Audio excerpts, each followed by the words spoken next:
Terjemahan dalam bahasa Indonesia bilang begini, 100 tahun dari sekarang orang nggak akan tanya kamu rumahmu di mana, uangmu berapa, kerjaanmu apa, suka mati semua gitu. Tapi orang tanya bagaimana dengan keturunan. Orang-orang ketiga selalu disebut oleh Tuhan dalam Alkitab. Dan itu sungguh luar biasa. Begitu suami istri, mari kita perbaiki hidup ini supaya kasih Tuhan itu makin nyata dalam diri kita, makin nyata, makin nyata. Kemarin malam di Joy Cafe kami bicara soal peranan ayah. Doakan Ibu Mega karena dia akan nulis booklet tentang itu. Saya sudah beberapa orang tadi supaya tahu sudah bagaimana peranan orang tua untuk anak-anak. Nah, malam hari ini memang Ibu Mega terus terang, Pak Jo, Bu Dewi yang minta untuk merekam karena ini pun berikan terserah suara membuat bagaimana. Tuhan perhatiannya untuk keluarga luar biasa. Tidak ada buku di seluruh dunia yang begitu teliti bicara soal keluarga kecuali buku yang satu ini, katakan Anda. Paling teliti. Maka kalau saya bilang, saya tanya apa itu manualnya pernikahan, saya bilang Alkitab. Ini buku bentuknya pernikahan yang luar biasa. Dan Tuhan berbicara begitu jelas. Saudara sampai umur 5 tahun atau 7 tahun maksimal, semua anak itu peranannya dengan mama. Tapi setelah anak bisa sekolah keluar rumah 7 tahun kira kurang lebih, maka setelah itu sampai dia dewasa itu peranannya pada papa. Maka itu kalau dari lahir sampai anak itu remaja nggak punya papa, dia pasti hancur itu. Pasti hancur. Dan ini dibuat oleh iblis untuk merusak dunia. Iblis tahu dia rusak papa-papa. Papa-papanya dirusak semua. Kenapa? Karena tahu figurnya akan hancur. Kalau figurnya dihancurkan, anak-anak pun akan hancur semua.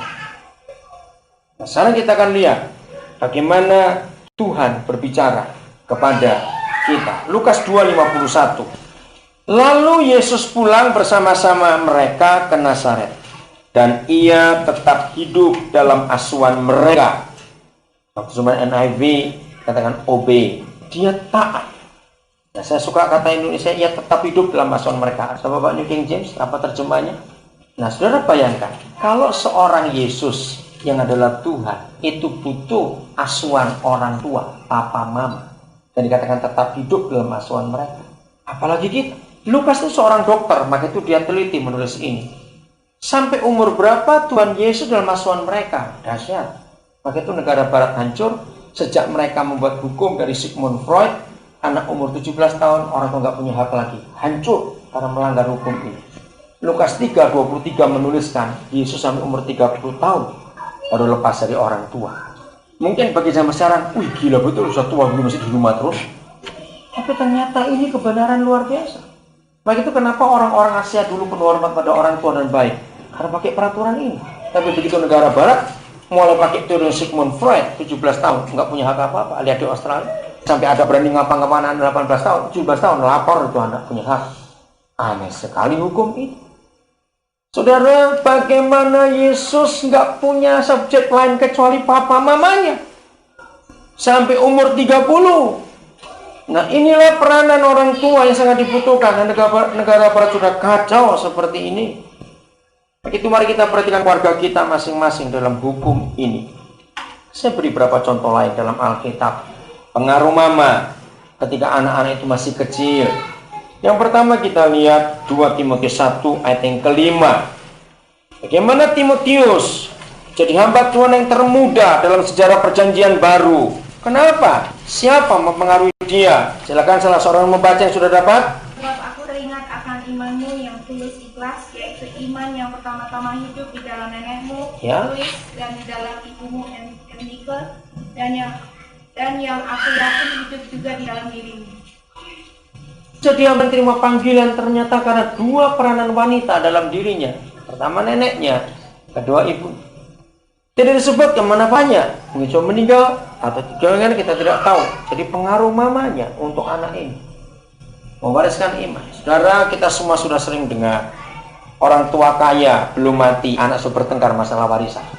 Maka itu siapapun juga, baik itu jadi orang tua maupun yang belum, perhatikan ini. Jangan wariskan kekayaan pada anak-anak, pasti ribut nih. Wariskan iman kepada mereka, nggak akan mereka celaka. Timotius diwarisi iman oleh neneknya, oleh mamanya. Iman itu bertumbuh terus. Ini pengaruh yang luar biasa. 2 Raja-Raja 21 ayat yang pertama. Manasye berumur 12 tahun pada waktu ia menjadi raja, dan 55 tahun lamanya ia memerintah di Yerusalem. Nama ibunya ialah Hepsiba. Ia melakukan pula apa yang jahat di mata Yahweh. Kata pasal 21 ayat 19. Amon berumur 22 tahun pada waktu ia menjadi raja, dan 2 tahun lamanya ia memerintah di Yerusalem. Nama ibunya ialah Mesulemet binti Harus dari Yotba. Ia melakukan apa yang jahat di mata Yahweh. Terus ayat 1 pasal 22. Yosia berumur 8 tahun pada waktu ia menjadi raja, dan 31 tahun lamanya ia memerintah di Yerusalem. Nama ibunya ialah Yedida binti Adaya dari Boskat. Ia melakukan apa yang benar di mata Yahweh. Dan seterusnya. Pasal 23 ayat yang ke-31.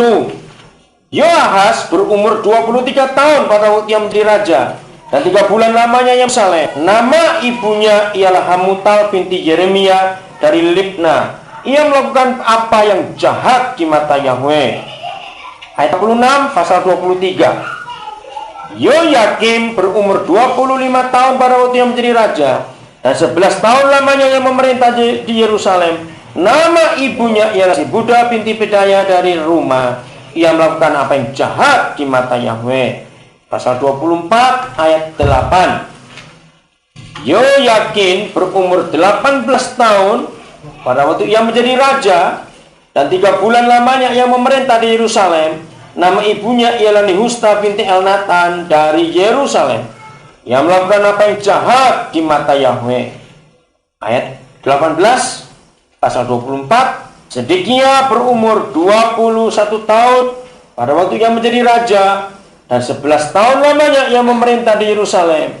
Nama ibunya ialah Hamutal binti Yeremia dari Libna. Ia melakukan apa yang jahat di mata Yahweh. Saudara perhatikan, dari raja-raja ini ada yang baik, ada yang jahat. Siapa yang terus disebut dalam hidup mereka? Ibunya. Nah, ini hebatnya kitab suci kita.